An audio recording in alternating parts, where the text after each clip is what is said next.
And our second short reading, first few verses of Psalm 61. Hear my cry, O God. Listen to my prayer. From the ends of the earth I call to you. I call as my heart grows faint. Lead me to the rock that is higher than I.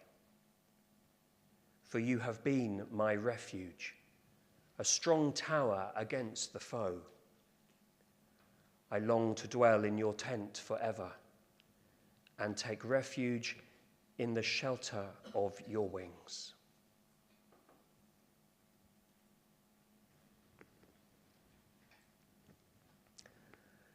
David prays, lead me to the rock that is higher than I. If we could have the photograph, Esther, please. Last month, I took a trip to the Western Isles of Scotland, where a lot of the walking, Bob, you might know, a lot of the walking is bog hopping, squelchy moss and heather-filled terrain, no path really to speak of. You just see a top of a hill and you think, I'm going to try and get to it. And so many uphill stomps that are quite precarious, really. Watching your feet. And it's really, really heavy going.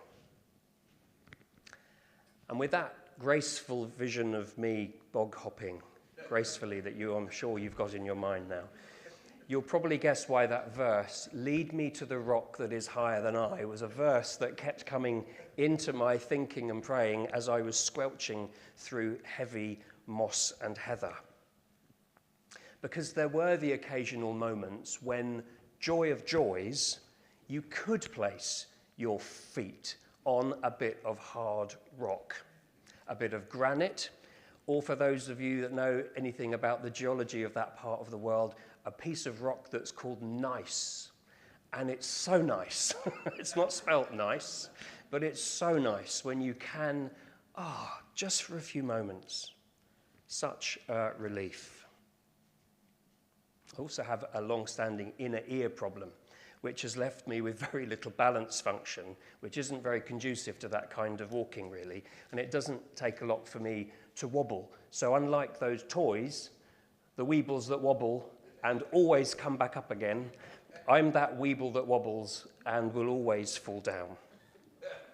But to be able to place your feet on rock provides that much-needed moment of rebalancing, restabilizing, resettling.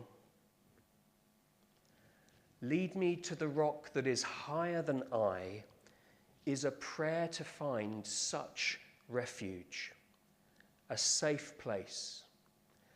When David's life was in grave danger, far more dramatic than my need for a solid rock, this was how he prayed.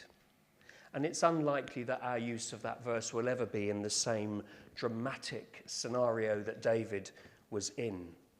However, I think it's still a verse that we can adopt for ourselves and use for ourselves whenever we are feeling overwhelmed or in trouble, pressured, unsteady,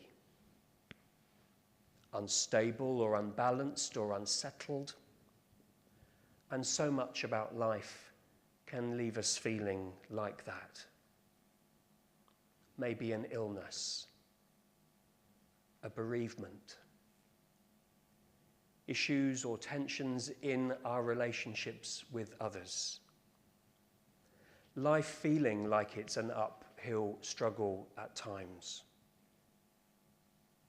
Or life not panning out quite as we thought it would.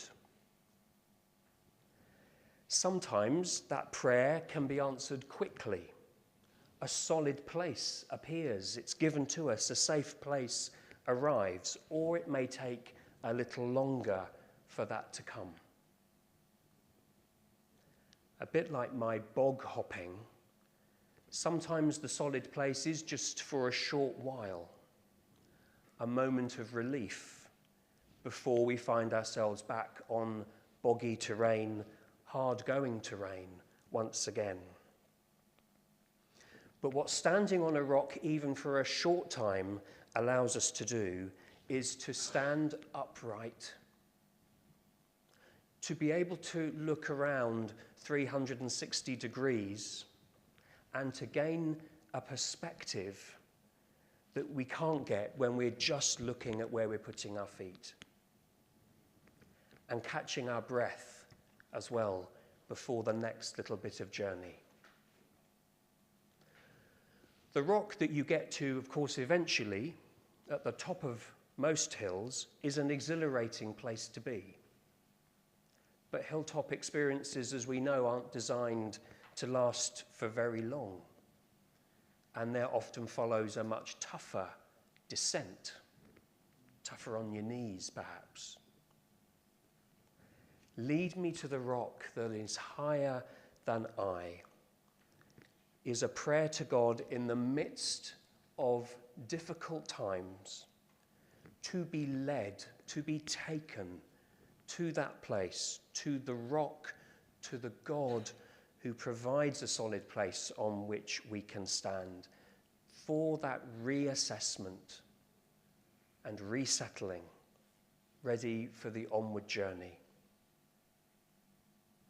And maybe being here today, if you're staying or if you're just visiting for the day, maybe that is about being led to that place of solid ground and safety, a time to rest and be refreshed by the Lord, who sustains us before we carry on again, to gain that perspective perhaps that he would wish to bring to us for whatever it is that we are carrying, the carrying of which normally keeps us focused with our eyes on the ground as we carry it, but to come and to gain a solid ground, to gain his perspective, and to find that place within ourselves where we can truly call out to the Lord, as David did here, for his help,